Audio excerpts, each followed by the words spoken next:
Welcome. My name is Madeline O'Connor. I am the Foundation for Food and Ag Research Director of Communications and Legislative Affairs. You'll be hearing from our Executive Director, Dr. Sally Rockey, very shortly. Before we jump in, we are trying a new system today through Skype, so thank you all for being patient with us. We do have hopefully everyone on mute. If you are not on mute, please be there so that everyone can hear the presentation. There is a chat box on the left sidebar of your screen. There's a little bit of an icon to show you what that looks like. Please feel free to submit questions as they come to you. We won't get to them until the very end, and we'll do our best to provide technical help. I would also say if you're having trouble seeing the presentation or hearing, Skype for Business meeting is what we're doing now, so you can also just Google that for help. But hopefully everyone is seeing and hearing us just fine. We will be sure to post the recording and the slides of the webinar following the presentation. So we're going to start, and I'm going to go through this relatively quickly because I know a lot of those on the line are familiar with the foundation, but just a quick overview of how we work, and then I'll turn it over to Dr. Rockey to tell you about some of the exciting projects and opportunities for engaging that we have currently. About FFAR, the Foundation for Food and Agriculture Research was created in the 2014 Farm Bill with bipartisan congressional support. We're governed by a board of directors and advised by expert councils. We work to complement the important work of the U.S. Department of Agriculture. The FFAR model is flexible and nimble. We have a matching requirement, as you may know, so every project that FFAR funds doubles the taxpayer investment in our foundation with the required dollar-for-dollar match. And we collaborate with public and private sector partners. We envision a world in which ever-innovating and collaborative science provides every person access to affordable, nutritious food grown on thriving farms. A little bit more about how we work. Unique and collaborative research partnerships are very important to us.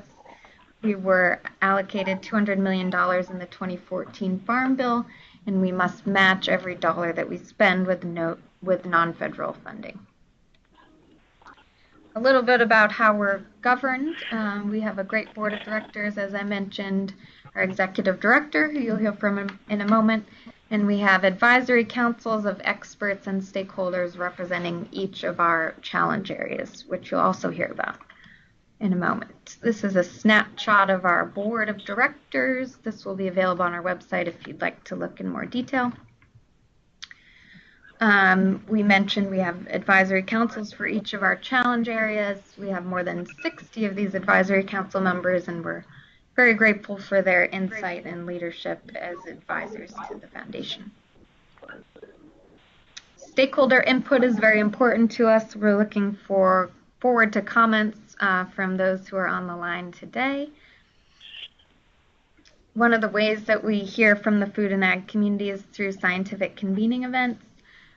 We use these events to bring both scientific experts and other stakeholders to the table to inform what a research program is going to look like to make sure it's as effective as it can be.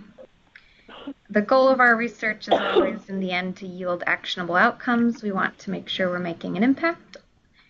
And in 2017, some of you may know or may have joined us for the 10 convening events that we had.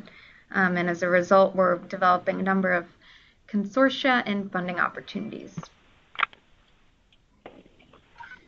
A little bit about our review process, which is a question we get often.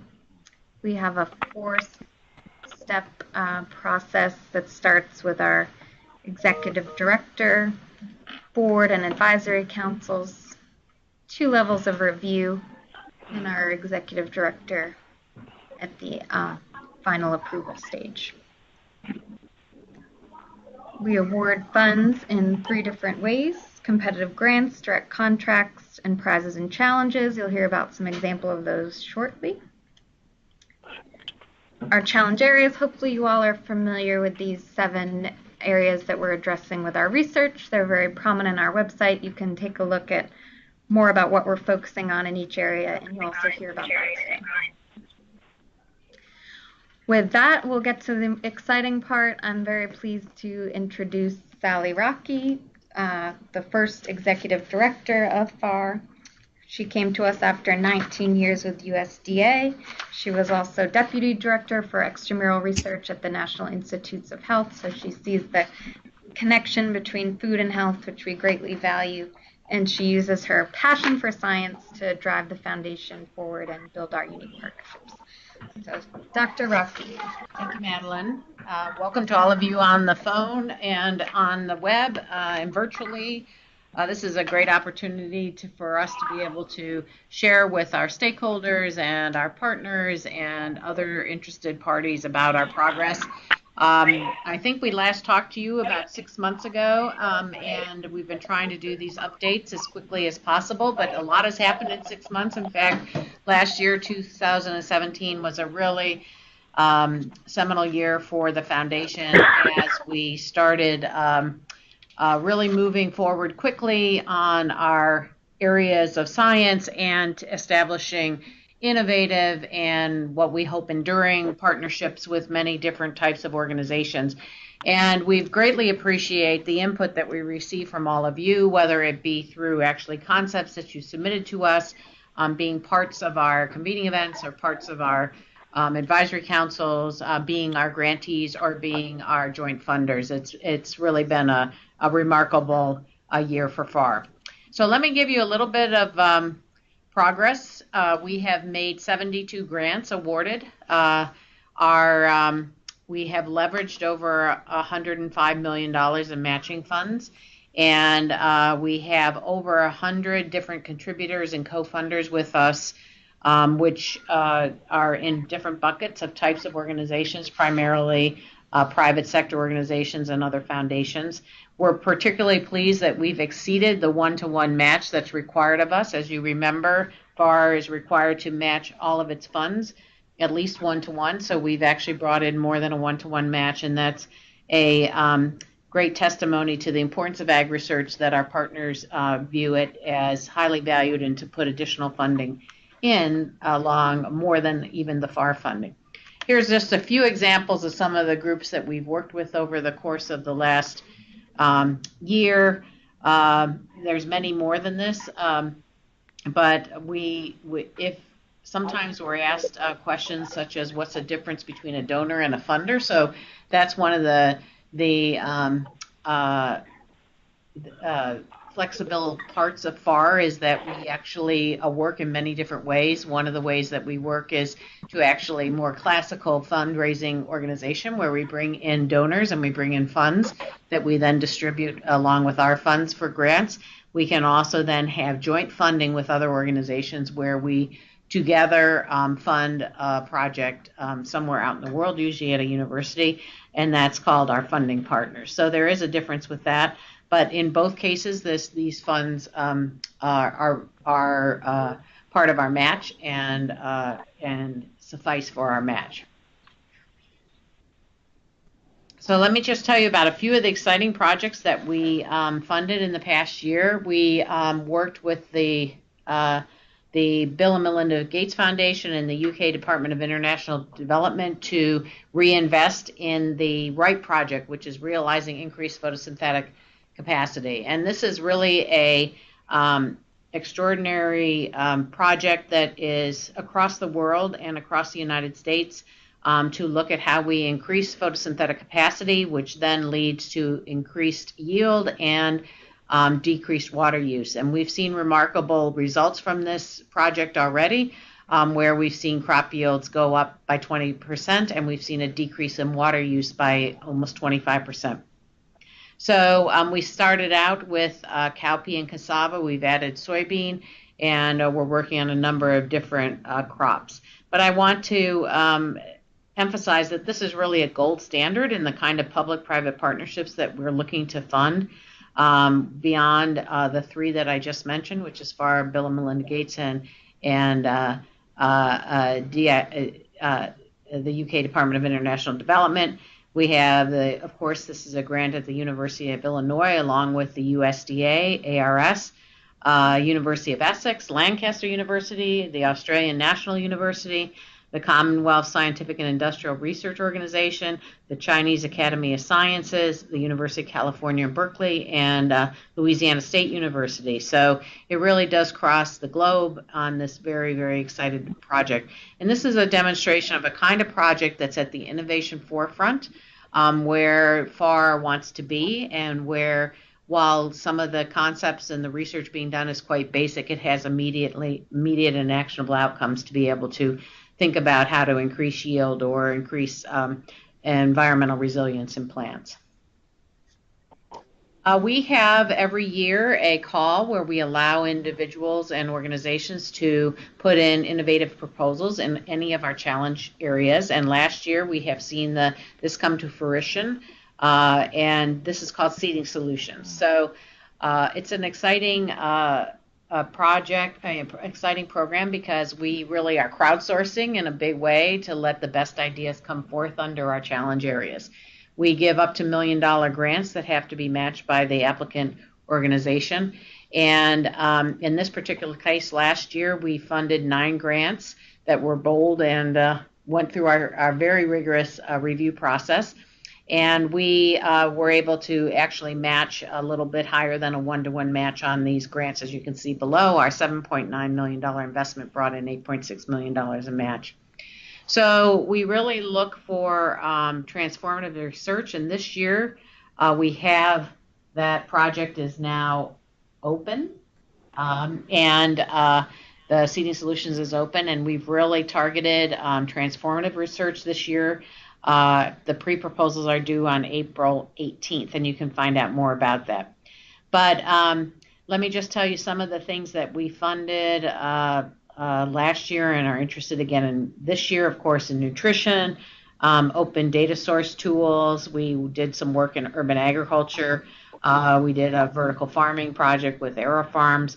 We did facial recognition in order to place chick vaccines more appropriately on the mucous membrane, and we did a 4R nutrient management for soil health. So we are across the gamut in our challenge areas, and usually we only fund about 1 or maybe 2 in each challenge area.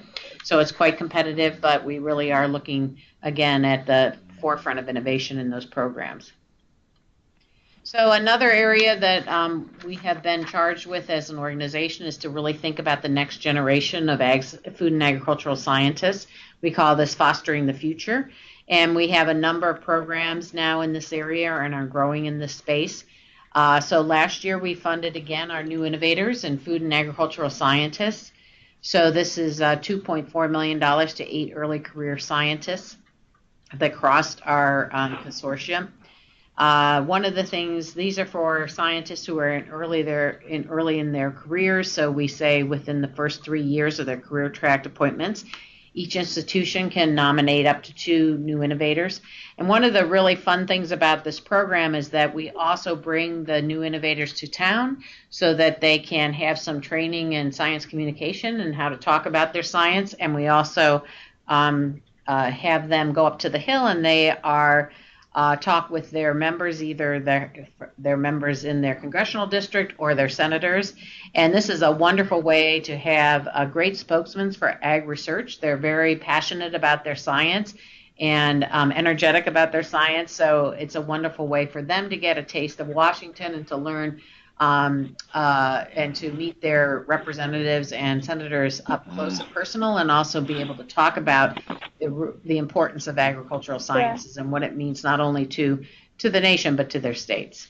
So that's a really exciting part of that program. We just announced our Pollinator Health Fund.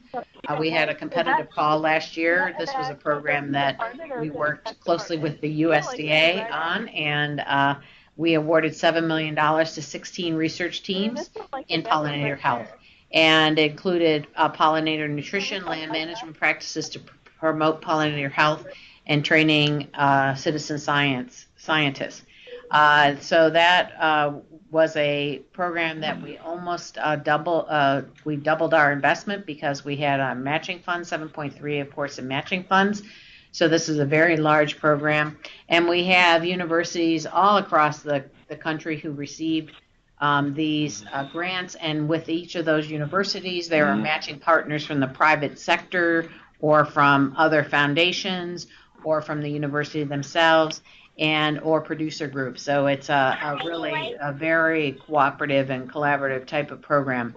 We also have right now on our website a promotional event that if you are interested in receiving some free seeds for pollinator friendly plants, we will send you some free seeds to put in your gardens or along your walkways or wherever you'd like to see it. So look on our website and you can see that promotion that's going on right now with our foundation. One of the programs that we did with an organization called Hope and Philanthropy is we had a joint request for applications, the tune of $1.9 million to improve animal health and productivity. And in this particular case, we funded 3 grants on keel bone fracture and cage-free hens. As you know, the new movement towards cage-free environments for egg layers has caused some animal welfare issues because they tend to have broken bones because of the aggressiveness of the birds. So we're trying to figure out how we can improve bone health, either through breeding, through new management practices, or through nutritional improvements. And we also funded a grant on addressing alternatives to castration in swine. So this is there's a lot of new challenges. Every new production kind of environment produces new challenges for farmers and producers, and so this cutting edge research will really help them have science-based solutions when they are confronted with those challenges. And we always want to hear at Farr think about how we can use science to best promote practices that are going to be economically viable for farmers, but also environmentally and production and have a high production. Could you, I'm just going to remind everybody on the phone to please mute their phones. We're hearing some background noises and actually hearing some people talking. Could you all please mute your phones or your computers? Thank you very much. We launched our first, okay. Hold on just one moment, folks. We're having a lot of feedback. We're trying to figure out where that's coming from. Again, I'll just remind everybody to mute their phones. Does anybody have kids in the room?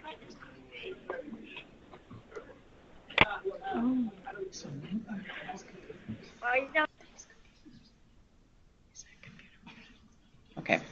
I'm going to continue. We launched our first large collaborative, which of Crops of the Future. This is a collaborative where we brought together a number of industry representatives and where we can leverage private sector funds with our public sector funds and work in what we call the pre-competitive space. This is an exciting area where we're looking at how to produce new trait or to understand traits in plants which lead plants to either have higher yield, have environmental resilience, or look at producing new nutritional requirements or consumer-driven traits.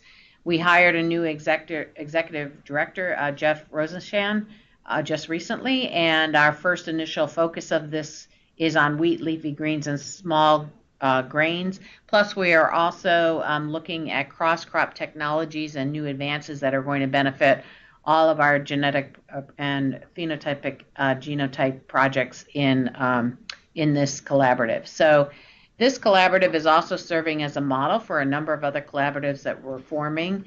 And so we're excited to let you know that we're going to make our first awards out of this collaborative in the next few months, and it's starting to move at high gear.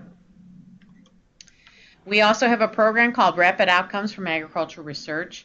This is to really deploy some funds for research and extension to prevent or mitigate damage caused by agricultural pests and pathogens. These are usually critical pests and pathogens that are emerging or re-emerging. And what the foundation does is put a small amount of money, but does it rapidly, to do some critical research and extension at the very onset of an outbreak. Therefore, we can put something on the ground and get some things going while the USDA or other more long-term funders can come in behind this. And this is another example of how Farr works nimbly. We can actually make a grant in a week, but it also means that we have to have the match lined up in order for us to participate in funding one of these projects. So we really do think of it more as a bridge to traditional funding sources, but it's worked really well. And here are a few examples that we worked on. We just announced the one you see in the middle, that the fall armyworm, which is now making its way across Africa with lightning speed, that we're doing a tech prize. That's an actual prize. There's going to be a little bit of a Shark Tank that we're going to be doing in Uganda to try to stave off this pest, which is really now devastating many parts of Africa. But we worked also on the Wheat Street mosaic in the High Plains. We worked on the South American palm weevil in California. And so we've worked across both in crop plants, and we've done a project in animals as well. Now, the ROAR program is open at all times, so people can come in and propose if there's something going on. I just will caution you that because of the rapidity and how quickly we have to move on these grants, that if you're going to propose something to us in the ROAR program, to make sure that the match of non-federal funds is available. We had our second recipient of the National Academy of Sciences Prize in Food and Agriculture. If you remember, this is the first prize at the National Academy in Food and Ag, and so it was very exciting that we worked with the Bill and Melinda Gates Foundation to establish an endowment at the National Academy of Science. Rodolphe Barangu has won the second prize. He is at North Carolina State University and working on CRISPR-Cas systems. And we're doing some really innovative work in new CRISPR-Cas technology. He will be a recipient of a $100,000 prize. So this endowment is here in perpetuity, and so we hope that it will be going on long past when I'm still on this planet. But it's designed to award mid-career scientists. So we really want those individuals who have made an impact on the science and then are going, after the awarding of the prize, are going to go back and continue to have a remarkable impact on agriculture. So we are very excited about our second winner, and this will be conferred in a few weeks on Rodolphe. We're very excited about our soil health initiative. This is probably the largest soil health initiative to come about in recent years. Excuse me. This was a real milestone, we think, for U.S. agriculture, in that we worked together with the Soil Health Institute, the Soil Health Partnership, and the Nature Conservancy to award $9.4 million from Farr, but a total award of over $20 million. This grant was matched by General Mills, the Jeremy and Hannelore Grantham Environmental Trust, the Midwest Row Crop Collaborative, Monsanto, Nestle's Purina Pet Care Company, the Samuel Roberts Noble Foundation, Walmart Foundation, and the Walton Family Foundation, and then a number of individual donors. So it's really a collaborative effort to do a number of things. One, it is to bring some of the metrics for soil health over the finish line so that we have a good way to measure whether or not we're making improvements in soil health. We are also, through the Soil Health Partnership, doing quite a bit of research on management practices and their impact on soil health by doing on-farm research. And the Nature Conservancy is currently looking at how non-operator landowners, those that may live states away from the farm, or in fact even countries away from the farm, how they will encourage the use of science-based soil health practices. We had a new program in our Fostering the Future with our encouraging the best and the brightest to work in agriculture. This is called the Farr Fellowship Program. We awarded $2.7 million to create this fellowship program, and it was matched by industry and by universities. The program will fund 48 graduate students over the next 3 years. We have just made our first stab at selecting the fellows to go forward in this first year. The program is really designed to give people and give graduate students a chance to diversify the kind of training that they have. They have not only university mentors, but also industry mentors. They have opportunities to actually work at industry. They also have opportunities to do professional development and develop many of their soft skills. So they'll learn about entrepreneurial skills, science communication, working under different types of environments, and then have opportunity to work directly with industry. So we're very excited about this program, and we hope that the students coming out of this program will really be top-notch and will have all of those skills necessary to succeed in whatever jobs they're going to have in the agricultural research world when they graduate. Just yesterday, we announced our adaptive multi-paddock grazing project. This was a project that we co-funded with McDonald's. This is an example of a project that was a direct fund that didn't come through an RFA project or an RFA, a request for applications. This was awarded to researchers at Arizona State University in collaboration with McDonald's. And what it is to look at a innovative grazing strategy, which is multi-paddock grazing, and how that impacts particularly soil health, carbon sequestration, soil biodiversity, but also looking at animal well-being and productivity. The idea here is that you do intensive grazing with a large number of animals in a small space and move them around, and what we see is this regeneration of the grass, and there's more carbon sequestration much more quickly, and it becomes a much more productive system as a whole. The question for us is that can we put the data behind what we're seeing anecdotally as an improvement to the entire ecosystem where this multi-paddock grazing goes. So we're looking at we're looking at where this happens and to generate the data behind it to see what that data shows us is how this improvement is happening. We also did a direct fund of consumer understanding of alternative production practices. This was co-funded with the Food Marketing Institute and the Animal Agriculture Alliance to understand what consumers are willing to pay for the cage-free eggs, and also a new technology or a new production practice, which is called slow-growing broilers. So one of the goals of FFAR is to be able to put some data behind some of the practices that are either going to change or potentially could change. And in this particular case, this was a consumer study to understand whether or not consumers were willing to pay basically more for some of these other production practices. And if you'd like to see the results of that, they're available on our website. This was in collaboration or actually aligned with the project we did on the cage-free hens and their bone health. Let me talk a little bit about our future. We're going to continue over the course of the next year on our challenge areas. These are our priorities as you see them from last year until next year. We are working with our community and with the Congress about the FAR 2.0 and what's going to happen to us in the next Farm Bill. But this is where we anticipate our scientific programs will be going for the next year or so. And then we are thinking about our priorities through 2021, and we're working with our board and with our community about where we might go, where there's more innovation, where the innovation space is past 2019 and beyond.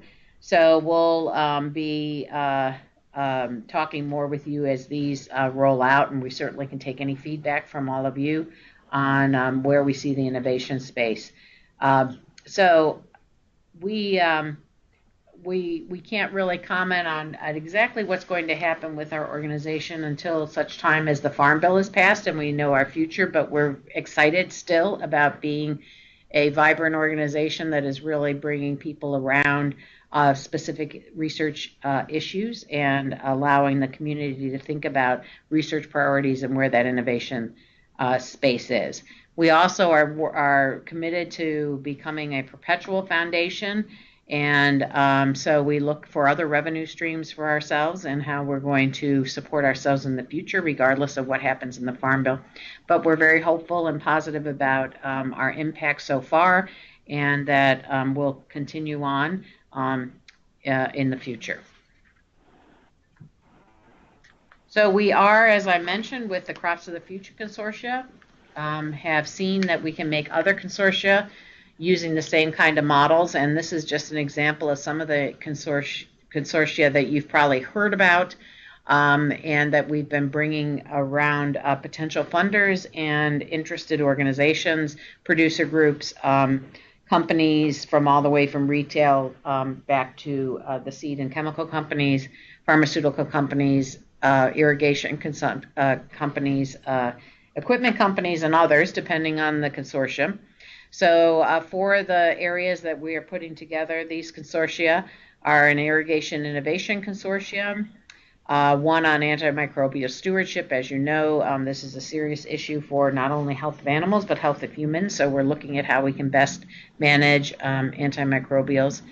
Controlled environment agriculture with an emphasis on vertical farming, but also with all indoor farming. This is a global consortium that includes, for example, Japan and the Netherlands and ourselves. And then we're also looking for forming a new consortium on food waste. One of our convening events was on food waste, and we have a number of really strong partners who would like to work with us to set the research priorities and have a stab at trying to reduce food waste and food loss. We have a couple of awards under review that you will be hearing announced. First, our Sustainable American Aquaculture. We had incredibly innovative projects in this area. This fell under our protein challenge because, as you know, aquaculture presents new economic opportunities for agriculture in this country, but as well as new sources of protein and nutritious protein. So we committed $5 million to stimulate innovation in the production of fish and shellfish, and those will be announced very soon. And we did another project on a study of food systems where we tried to bring together those that work at a community level across food systems, whether it be through community-based food access programs, how local farmers are part of these programs, as well as, for example, school lunch programs, and brought them together with system dynamics modelers to try to model the entire system. Oftentimes we look at these programs in isolation, so this was an attempt to try to look across the systems to see how we can better promote health, equity, and economic opportunities by understanding all the programs and the food system as a whole, and be able to model it and to see how impact of any individual component will change the entire system. So you'll be hearing about those as well in the very near future.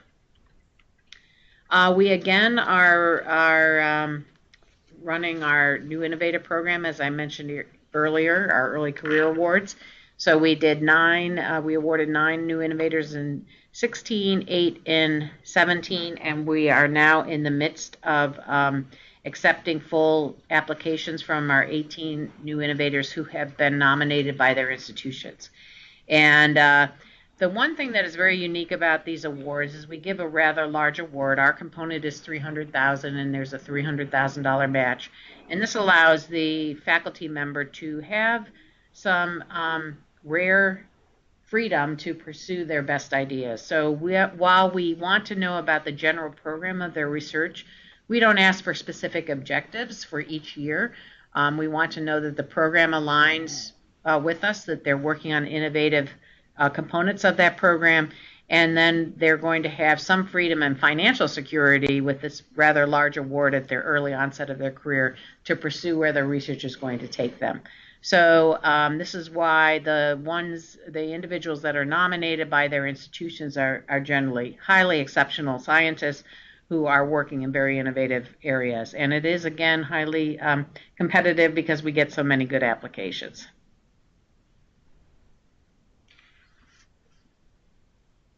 We have contracted with the National Academies of Sciences to look at the Scientific Breakthroughs 2030.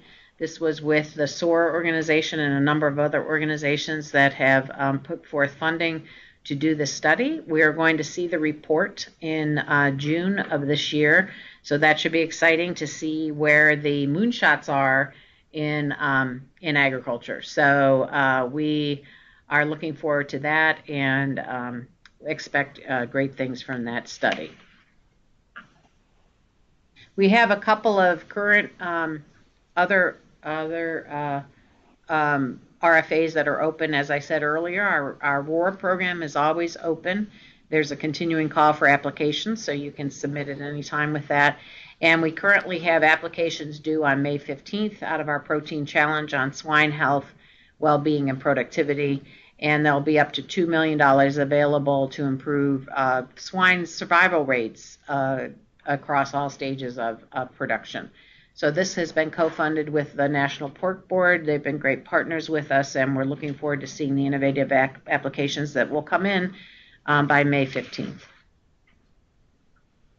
As I mentioned earlier, we have the Fall Armyworm Prize that is looking for digital solutions to help stop the spread of the armyworm. Those applications are due May 15th. That's happening very rapidly. We'll be reviewing those applications in June, and with the award winners coming soon after that. So since it is going to be a prize, it's going to move very rapidly.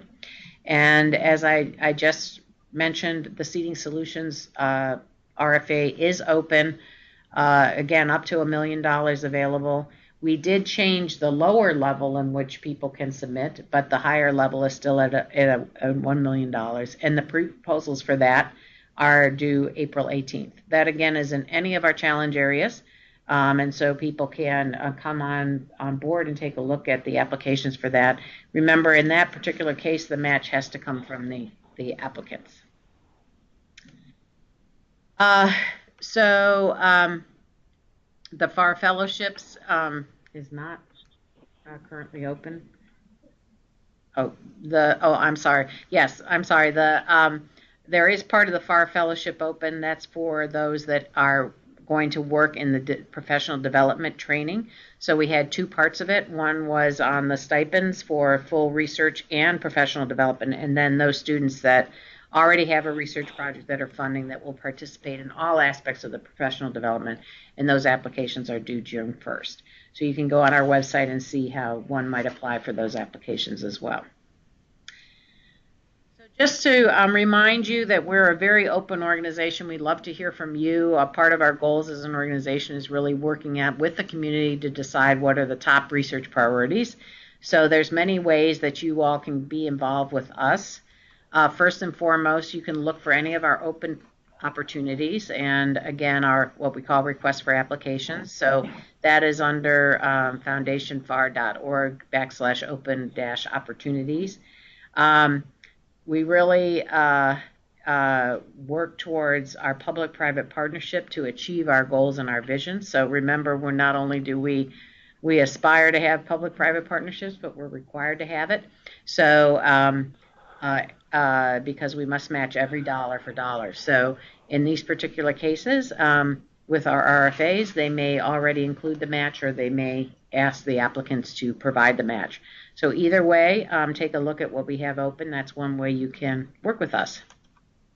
You can subscribe to our newsletter. Our newsletter always has the latest news and funding opportunities as they happen, and here's the address for that. Please do that. That also gives you a way to not only see what's happening with us, but also if there's something that piques your fancy and you want to get back with us and talk with us about that, you can usually see those things that are happening in the newsletter. It also lets you know when we have interactions or we head off to important meetings or where we might be or either about town here in DC or around the country. So take a look at that. We do call for experts reviewers. We're always trying to find our more and more reviewers for our rigorous peer review process. So if you are interested in either being a reviewer or would like to add other names of potential reviewers, please go to this address here, and we'll be happy to consider individuals as our reviewers. Now, at any time, you can submit a research concept. We generally, if you have an idea for us in the innovation space that is not qualified for an open funding opportunity, you can submit that to us. We do work when we see a concept, and if we are interested in that concept, we will contact you and work with you on a concept if it piques our interest. But keep those ideas coming. We always love hearing new innovation that's out there.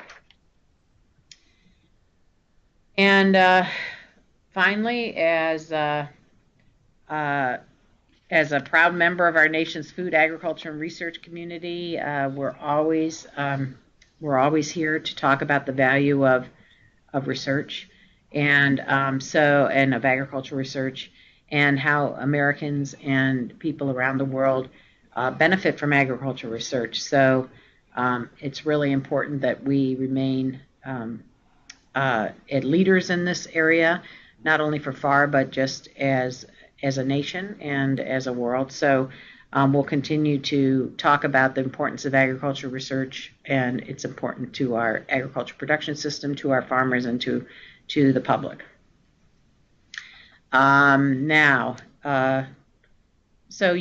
That's all I have for you. You're welcome to submit any questions and comments for us online.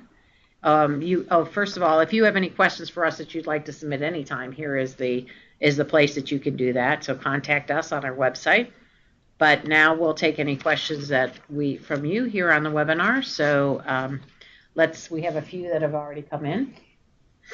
Yes, thank you, Sally. I'll read a few questions, and I encourage everyone to keep typing them into the chat box, and we'll get to as many as we can in the 10 minutes that we have. So the first question is from Ed, and he would like to know, can matching funds come from only U.S. sources, or could EU or Southeast Asia funds be used? Yes, matching sources can come from anywhere but our federal government, U.S. federal government. So we actually have a couple of proposals and a couple of potential collaboratives that will have other countries' governments as matches, but also certainly other sources in other countries as well. They will provide for the match. Another question about match. Linda would like to know, will InKind matches be considered? Yes, we will consider InKind matches. We can have InKind up to 50% of a project. I will remind you, so the other 50% has to be cash.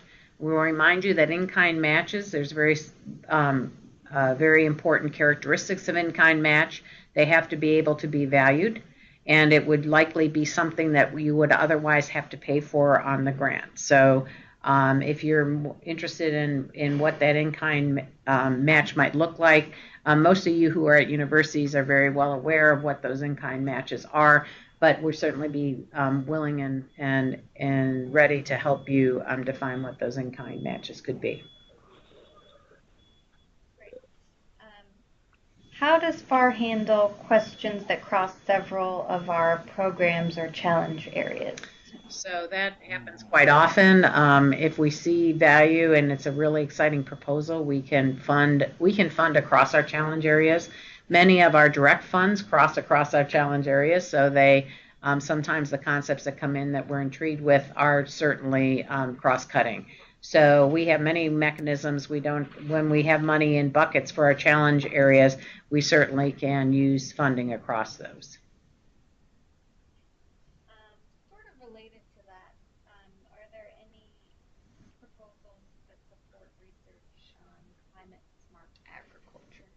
Yes. So even though we don't have an area called climate or impact of agriculture on environment or climate change or any of those types of things, it's embedded in many of our programs. So, for example, we look at in animal production systems how we potentially could reduce greenhouse gas production. We look in our soil health about carbon sequestration. In our water scarcity, that's about drought and how we are going to be able to manage under different kinds of environmental conditions. Some of our production practices certainly are talking about where farmers have to deal with different types of weather. So climate is embedded in all of what we do. Obviously, agriculture is something that is done with climate in mind, and we're going to have to deal with any either changes to the climate or to our weather patterns or across not only this country but across the world. Specifically about the cattle grazing project that you discussed, what is the project duration? Our piece of it is about 2 years. The McDonald's piece of it is 3 years. With some projects that we fund like this one, work has started and we come in and add additional funds to either accelerate it or to make it go in other directions. So it's a 3-year project now in total with the McDonald's piece of it, but it potentially will continue after that. Here's a question about the criteria we judge proposals on. Jamie would like to know, how does FFAR define research and what will be the criteria against which applicants will be measured? So we have all of our criteria that are on our website of how we judge proposals. Obviously, depending on the challenge area, we want to see that it pertains to the particular goals and objectives of that challenge area. Our peer review does things in 2 ways. First of all, we do a first level review, which is for technical feasibility of the project, and then we do a second level review, which looks at how well that project is, one, at the innovation space and at the forefront of innovation, 2, how it aligns with our goals and objectives, and or how it can accelerate research in a particular area. So you asked a great question of what is research. So I think maybe the question could be couched in what type of research we fund. Of course, research is the pursuit of knowledge through the conducting scientific observation or experiments. And but we can fund research that's very basic. We can also fund research that we consider, I guess some would call applied, and we can also, part of our mandate is technology transfer, so we can work in the education space, in the extension space, and tech transfer space as well. So we go across the entire gamut. We do, as we said, like to see things that have actionable outcomes, but our experience has been that there's a lot of gray area between what is considered basic science, applied sciences, and tech transfer in the agricultural world in particular. And so our RIGHT project is a really great example of a very fundamental basic research project that's had immediate applied impact. So we don't really define research, but we really look at problems and see how science is going to be able to address those problems, and that's what we consider is research. Great. And a related question to what you just discussed is about whether there are specific programs that make more sense for applicants to apply for if their research topic or idea is several years away from application. Yeah, I think that in the case of agriculture, like many sciences, the application of that science can happen in a short term or a long term. In agriculture, I think we benefit because, as I said earlier, even basic science oftentimes is applied very quickly, particularly if it's being applied to not necessarily a new technological advancement, but perhaps to a new practice. So you can literally be doing research, like some of our on-farm research, and then see that out in the field as short as, a few months later. So we don't really define when it should be applied or when there will be actionable outcomes, because we recognize that this is a continuum and that some projects are going to be much more long-term and some projects are going to be more short-term. So I don't think you should direct your research or where you apply to how quickly or rapidly you see the outcome. Really what we want to do is be addressing those problems. We do like to think that we can do things as quickly as possible and have the research results applied as quickly as possible, but in recognition of how science works, that really just depends on the question. We have one last question, but we do have 2 minutes, so if anyone else has another question, please go ahead and type it in the chat box. But for now, the question from Lini is, do U.S. organizations need to be the lead on a research application, even though we work internationally, or does it need to be a U.S. institution? We could potentially fund a non-U.S. institution as the lead. Remember FFAR, the way that we talk about FFAR's funding is that we want to see that the research has application to U.S. agriculture, but it can be global. And so we recognize that agriculture in and of itself is global, and therefore some of the issues that we take on are going to be done in other countries and have impact on other countries. But we potentially could fund as a lead country. We have no limitations on who we fund, an international organization, but we will want to see that there is U.S. Collaboration in that project. Great. We do have a couple more. And if we don't have this info in front of us, which we don't, so we'll see if you know this off the top of your head, Dr. Rockey. Landon is wondering the funding rate for the new innovator program. Yeah, I would say it's probably about 15%. I'm just trying to do the numbers in my mind. We usually get between 60 and 80 applications, and we fund 8 or 9 of them. So 10 or 15%, that's pretty good. We do try to, in some ways, balance where the applications go as far as geographic distribution and things like that. So far, we've had no problems because we've had a high variety of diverse institutions that have submitted proposals to us, and so we funded them around the country. And we've also limited the number that any institution will submit to 2. I will say that it's highly unlikely that we would fund both applicants from a single institution in that case.